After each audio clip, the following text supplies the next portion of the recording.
Hey everybody, this is FightClubHubbs, And MarkBWriting. and welcome to a brand new segment called GVN Talking Points. This is a nice little show to keep us, entertained Mentally and limber. totally limber until the GVN live returns. Something to keep us current when, something happens and we just want to talk about it, but we don't want to wait the every other week to talk about it because, it'll be Stale.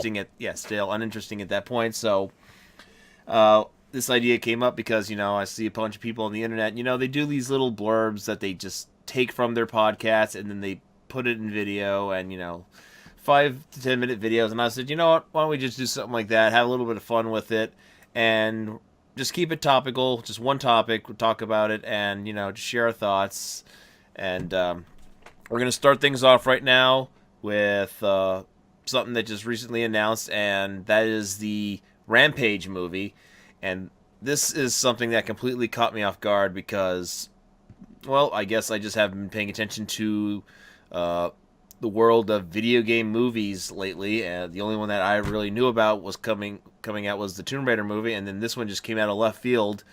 Information I looked up on the movie. Apparently, production, or not production, but planning of the movie started back in 2011.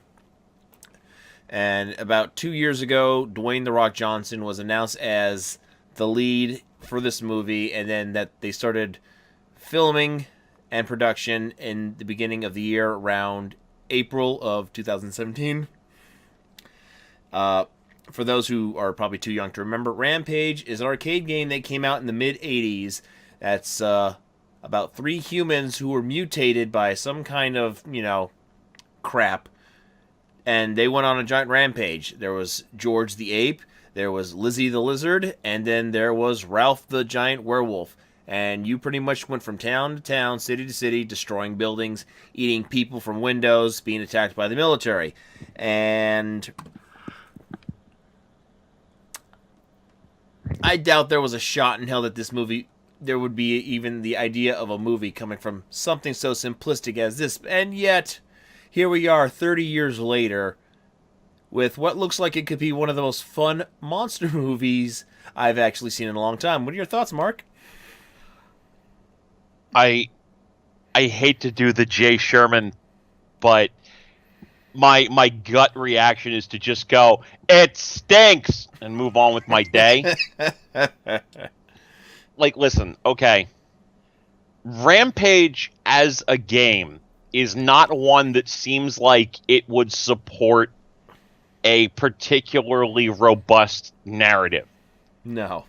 The game itself is basically about three players playing as giant monsters wrecking the shit out of a city. And there have been various iterations of that, including the World Tour games and so on. But the core concept of always remains the same. 1 to 3 players get together, play as giant monsters, beat the dog mess out of the city, and try to avoid getting murdered by the army and so on that are attempting to stop you. The core focus of these games is on the giant movie monsters as the protagonists. So let's just get this one out of the way up front. This movie is by no means whatsoever thematically appropriate to its source material. Like, it has no interest in trying to be a faithful recreation of the video game. Other than the fact that we have a lizard, a wolf, and an ape in there. And that they have the appropriate names that they have in the game. Yes, that's about literally that's the as only far as we go. things associated. I mean, they don't even get the aesthetics of the characters right. Not that you really can, because from a cinematic perspective, George is way too close IP-wise to King Kong on purpose, and Lizzie is way too close IP-wise to Godzilla, again, on purpose. Like, you can't recreate those characters on the big screen looking the way they did in the game. The fact that they had to make George an albino is kind of interesting from an intellectual property perspective. Like, was it Universal, I think, owns King Kong? Do they just own the idea of a giant brown ape? I do know this. Back in 1981, when Donkey Kong came out and Universal sued Nintendo, it was found out at that point that the rights to the King Kong franchise was actually in limbo because it was in what's the term I'm looking for here? Nobody owning the intellectual rights or properties because it pretty much expired. Yeah, just like the IP expired. The IP expired. So it was found at that point that nobody had the license whatsoever for the Donkey Kong, or I mean, for the King Kong name and rights and all that fun stuff. It wasn't until, the Peter Jackson remake came out that, Universal had the rights once again. So in a weird sense, I mean, you could still say they're infringing, but the fact, because all they do is they change the color of the ape, so to speak, whereas all they did was instead of King Kong, it's Donkey Kong. I mean, I'm trying to figure out who would actually own that, because it's just like the original King Kong back in the 30s was distributed by Radio Pictures, who doesn't really exist as such anymore. They haven't been around since, I think I guess like well, actually no, apparently they were around until the late 80s, and then they became RKO Pictures. I'm not even going to make the obvious joke there. But then, yeah, Universal apparently owned it up until, well, they had access to it for a while, and then Paramount had it, and then Universal again, and Warner Brothers now has it, I guess. It's okay, whatever. I don't even know at this point. But no point in keeping track of it at this point. No. But so getting back to the core point here, from a faithful narrative perspective, yeah, like we're not doing anything even remotely close to that. So from a big monster movie perspective, maybe it will be fun. I generally find that the monster movies, as we watch them, usually tend to be interesting when the monster is kind of put into the position of being some kind of a quasi-protagonist. Like, okay, this movie is basically going to be The Rock versus three giant monsters, because that's more or less what it comes down to. Yeah. Now, monster movies in general have a spotty history as it relates to being profitable in the U.S. market, but we're aiming for an international market, so I don't think they care about the U.S. marketplace as such. Like they're not. They know because it's the movie's coming out at the end of April, and that's literally the beginning of the summer movie season, and that's when it's going to be getting the jump on the movie blockbusters of the time. Right, they're not trying to make money with the U.S. market necessarily. They're trying to make money worldwide. They want to make money in China. They want to make money in Japan. Fine. Here's the thing. I don't know how well this is going to do outside of the fact that it has, giant monsters and The Rock in it, because critically speaking, the best monster movies have generally been the ones where the focus is on either trying to tell a small personal story or trying to tell the story about the monster proper. And this seems like it's going to be the case of just man beating the monster, which doesn't usually go very well. Like, nope. If we want to talk about giant monsters fighting each other, Pacific Rim. Technically speaking, it's people fighting the giant monsters, but they're people in robot suits. Yep. Small personal stories, Cloverfield. Yep. The kind of story that this thing is trying to tell, the Godzilla movie from like the early 2000s. Also, most of the modern Transformers movies, if we're being honest. Are you trying to talk about the Japanese Godzilla movies of the 2000s, or are we talking about the 1998 Godzilla movie? Was it 98? Okay. 98. The one with Matthew Broderick in it. 98. Yeah. That thing was awful. It was horrendous. Nobody wants to watch a dude or a dudette run around a city for an hour and a half while a monster's blowing shit up. Mm-hmm. We can deal with that sort of thing in Cloverfield because the perspective isn't on the monster wrecking shit. It's on people trying to survive and just make it through. Yep. We don't care about little people trying to save the world. That's never really been the focus of the Godzilla films. The Godzilla films are frequently like they focus on the perspective of the people, but it's as it relates to Godzilla wrecking shop. And Toho of all companies has kind of figured that out, which is why they don't do these small personal stories anymore. It's destroy all monsters, and you've got 30 people in rubber suits beating the shit out of each other, because that's what people want to see. Your wife is making an elf dance. I know. That's why it's so distracting for me to pay attention to what you're saying, and she keeps doing that shit. Anyway, but yes, I completely agree with what you were saying. However, we have to now, if we're going to be talking about it in terms of adaptation, we already established that it is loosely based in the broadest sense of the game, of its source material. Now, let's compare this to a game that we talked about, or a movie that came out, or I'm sorry, my train of thought, stupid elf.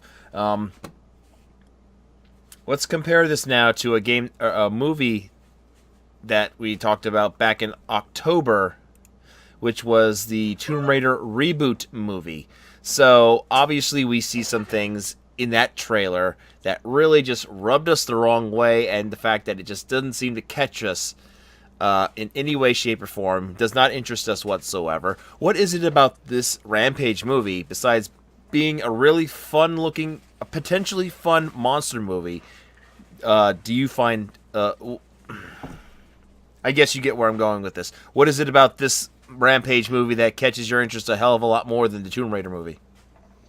I mean, you're assuming that that's the way that I feel about this Rampage movie. I mean, I don't know if you're gonna like it or not. I mean, it's way too early to speculate. To be truthfully honest, when we were talking about the trailers, every one of us universally agreed, like, we had the same emotional feelings to it. We were just like, meh.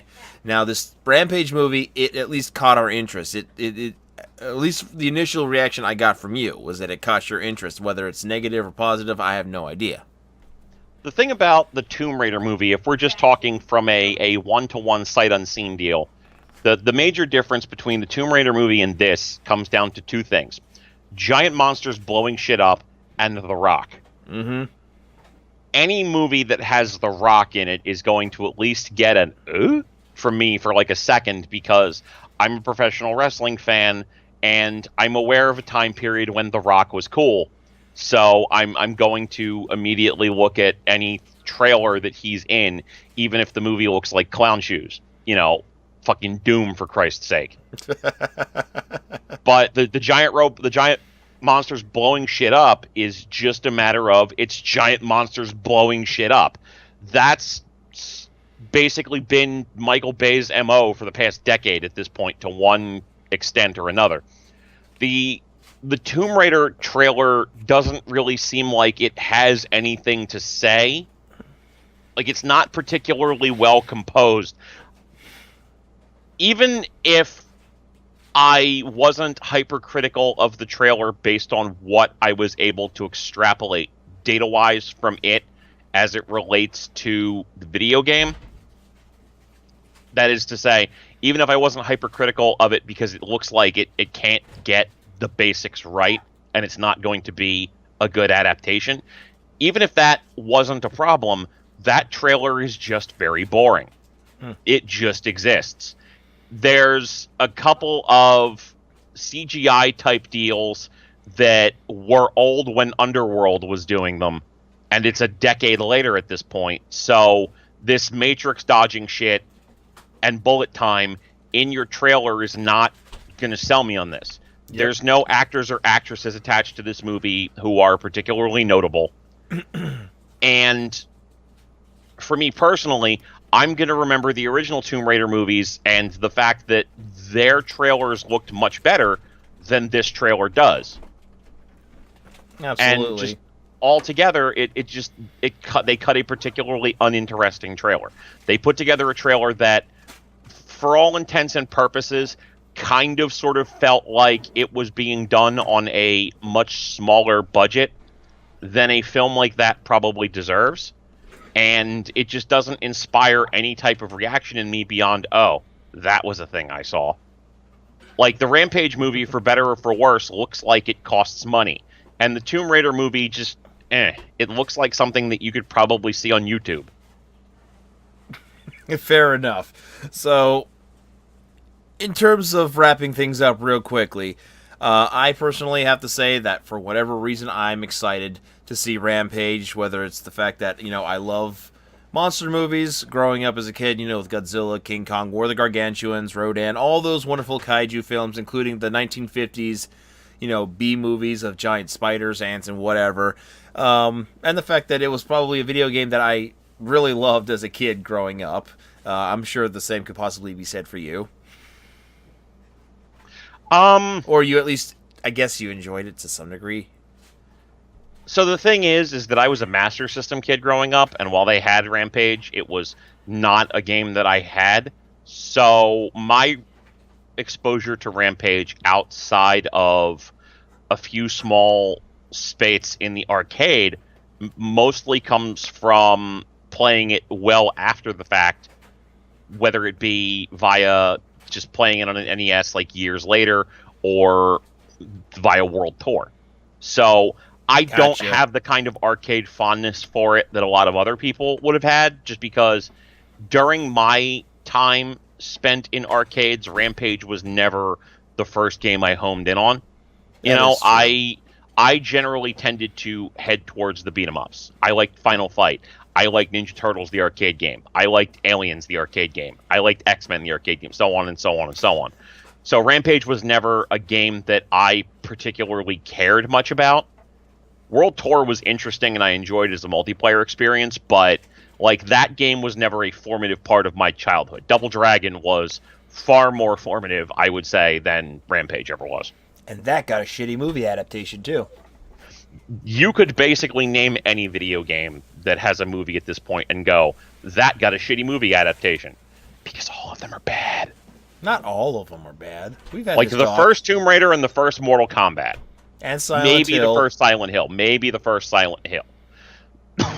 It's not a particularly faithful adaptation, but it has its moments. I have to watch Wing Commander again just to see for myself, because I only saw it the one time, but I remember liking it. But I'll have to watch it again, so we'll put that on a maybe somewhere in the middle.